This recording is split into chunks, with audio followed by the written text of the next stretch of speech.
There is something quietly devastating about a faith that looks fine on the outside, but feels hollow on the inside. You are still praying, still showing up, still calling yourself a believer, but somewhere deep in your chest, something is not the same.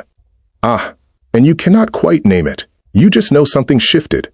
Maybe it happened slowly, over months, over years, or maybe there was a moment, a season where God felt silent, a prayer that seemed to go nowhere, a disappointment you never fully processed. And instead of working through it, you just kept going.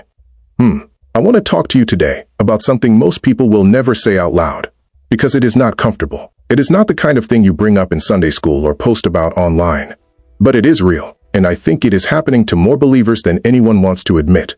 There are lies, quiet, convincing, deeply embedded lies, that have been slowly hollowing out your faith from the inside. Not loud lies, not obvious ones. The subtle kind, the kind that sound like wisdom, the kind that even feel like maturity, until you realize they have been steering you further from God the whole time. Before we go there, I need to know who is in the room with me today. Drop your country in the comments. Tell me what time of day you are watching this, morning, afternoon, night. Because this message was written for someone specific, and I want you to know it was written for you. Let us get into it. The first lie. Oh, this one is dangerous. Is this: God understands. I do not have to be intentional about my faith right now.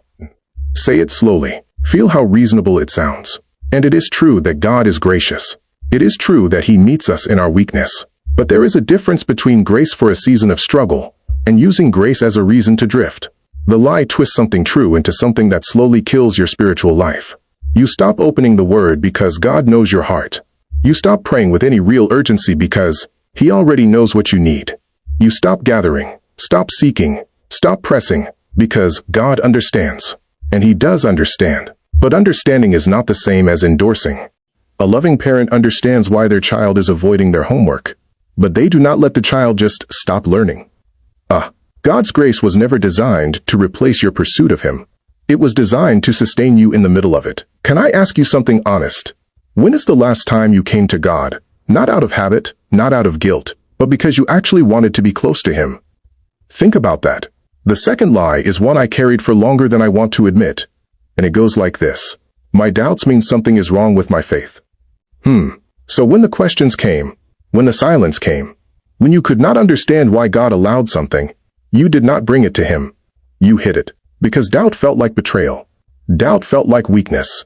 Doubt felt like the evidence that maybe you were not as saved, as strong, as spiritual as you were supposed to be. And so instead of wrestling with God, you just went quiet.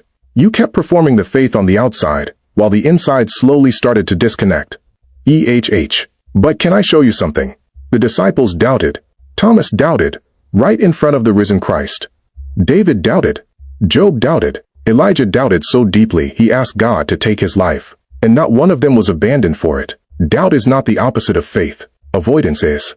The believer who brings their doubt to God in raw, desperate prayer is exercising more faith than the one who performs certainty they do not feel. If you have been hiding your questions from God, I want to invite you right now to just bring them. Not polished, not packaged, not with the right theological language.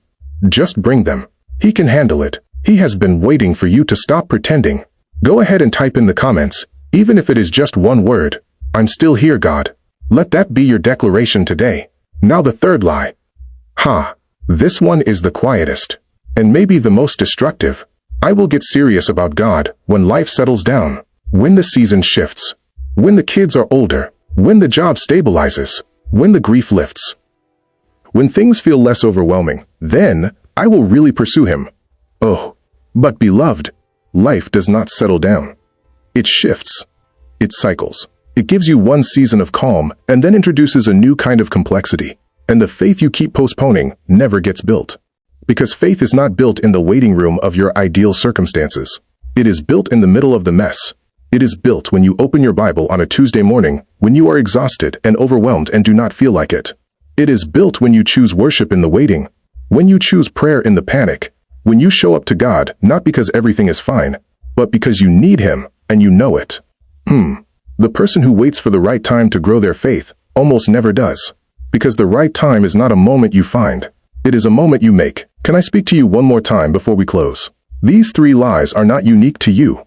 They have been whispered into the ears of believers for generations. They are old, they are patient, and they are effective because they do not attack your faith all at once. They just nudge it, millimeter by millimeter, season by season, until one day you look up and realize you are not sure when you last felt close to God. But here's what I need you to hold on to. You are still here. That matters more than you know. The enemy does not pursue people he has already defeated. The fact that something in you is still reaching, still searching, still watching this video at whatever hour it is where you are, that is not nothing. That is the grace of God keeping the door open. And all he is asking is that you walk back through it. Not perfectly, not dramatically, just honestly. So if something in this spoke to you today, drop it in the comments. Tell me which lie you have been carrying. Tell me where you are in your walk right now. This is a safe place. We are not here to perform. We are here to grow. And if this message found you at the right moment, please share it with someone who needs it.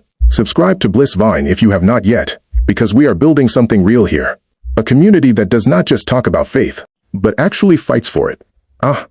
God sees you, not the version of you that has it all together. The real you, the doubting, wondering, quietly hoping, still reaching you. And he is not done, not even close.